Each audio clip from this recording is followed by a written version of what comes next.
جب رمضان المبارک کا آخری جمعۃ المبارک آتا ہے، جمعۃ الوداع، تو لوگوں میں یہ کشمکش پیدا ہو جاتی ہے کہ بھئی قضائے عمری کے حوالے سے ایک حدیث گردش کرنے لگ جاتی ہے کہ 2 رکعت نماز جمعۃ الوداع میں پڑھی جائے تو پچھلی جتنی بھی قضا نمازیں ہوتی ہیں وہ ساری ادا ہو جاتی ہیں۔ تو یاد رکھیں، ایسی کوئی حدیث نہیں ہے جس میں قضا عمری کا یہ فارمولہ بتایا گیا ہو، یہ شارٹ کٹ طریقہ بتایا گیا ہو۔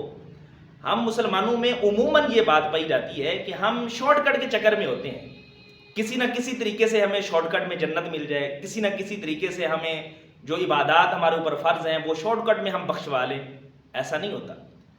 ایسی جو حدیث گردش کرتی ہے وہ موضوع اور من گھڑت روایت ہے، اور اعلیٰ حضرت عظیم البرکت نے فتاوی رضویہ کے اندر بھی اس کو نقل فرمایا کہ قضائے عمری کے حوالے سے رمضان المبارک کے آخری جمعہ میں جو نماز کا اہتمام کیا جاتا ہے، اور یہ عام طور پر سمجھا جاتا ہے یا لوگوں کو یہ پیغام دیا جاتا ہے کہ پیچھے جتنی بھی آپ کی نمازیں قضا ہو چکی ہیں وہ ساری ادا ہو جائیں گی، یہ من گھڑت موضوع اور باطل محض ہے، اور یہ بدترین بدعت ہے، اعلیٰ حضرت نے فرمایا۔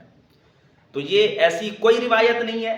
قضائے عمری کا جو سب سے بہترین طریقہ ہے وہ یہ ہے کہ آپ ہر نماز کے ساتھ اس نماز کے فرضوں کی ایک قضا نماز بھی پڑھ لیں۔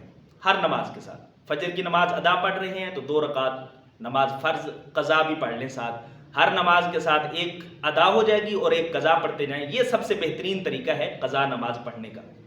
ایسا کوئی فارمولہ نہیں ہے شارٹ کٹ کہ آپ صرف 2 رکعت نماز پڑھیں اور پھر پچھلی ساری ختم ہو جائیں۔ تو پھر ایسے تو بندہ نماز پڑھنا ہی چھوڑ دے گا، وہ کہے گا بس رمضان آئے گا آخری جمعۃ المبارک میں 2 رکعت نماز پڑھوں گا اور پیچھے والی ساری جو ہیں وہ ختم ہو جائیں گی، وہ پورا حساب ہو جائے گا۔